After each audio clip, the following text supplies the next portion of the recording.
After the world was put on edge by yesterday's missile strike that killed 2 in Poland, the head of NATO and the Polish government say there's no indication it was an intentional strike by Russia. Both say it's probable that the missile was launched by Ukraine's air defense system, but as Matt Ingram reports, the Ukrainian president wants proof. This is most likely Ukrainian air defense systems or missiles. This is not Ukraine's fault. Russia bears the responsibility. NATO's assessment of yesterday's blast in Poland is echoed by the Polish president. Andrzej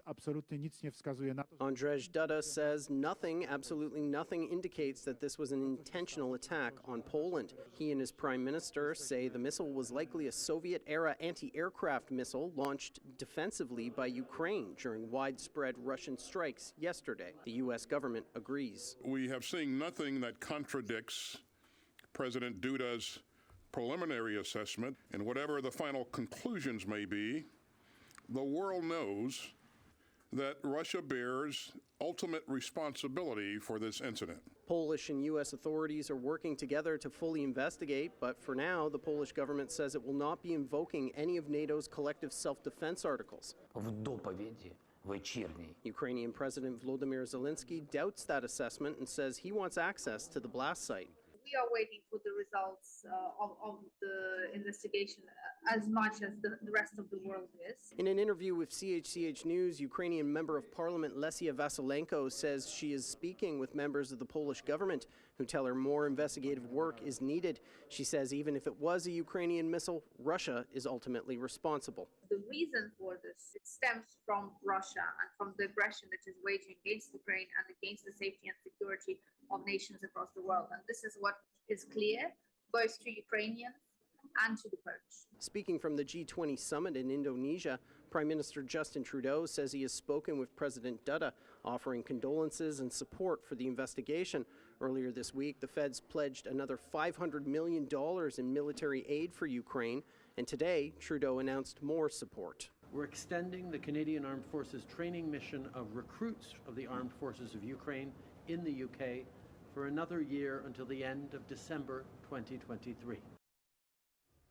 Trudeau and UK PM Rishi Sunak spoke with President Zelensky today to reiterate their ongoing support for Ukraine. Defense Minister Anita Anand says another $34 million worth of equipment, including drone cameras, winter clothing, and satellite communications technology, is being sent to Ukraine.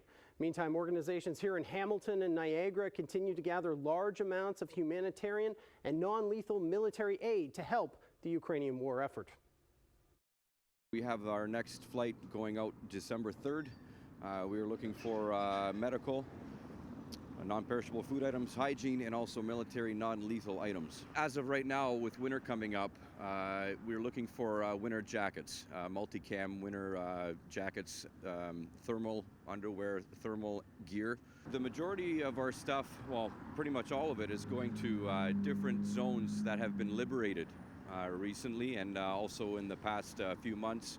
A lot of cities in eastern Ukraine, southern Ukraine. We've done 9 shipments so far overseas in the last 8 months, and the last one went out yesterday morning. We have another one going out by air, and mainly medicine, on the 23rd of November, and then we're working on a container that's about to leave to go to Ukraine just before Christmas time. We've been focused on sending stretchers. We've been sending medical beds happily donated to us by the Warehouse of Hope. We've been sending them medications and different medicated bandages and Roho mattresses, gel pads.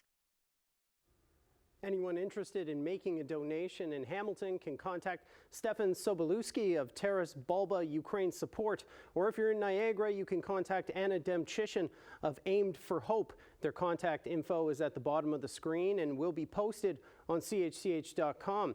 Now, with the winter approaching, both groups are putting an emphasis on collecting winter weather gear.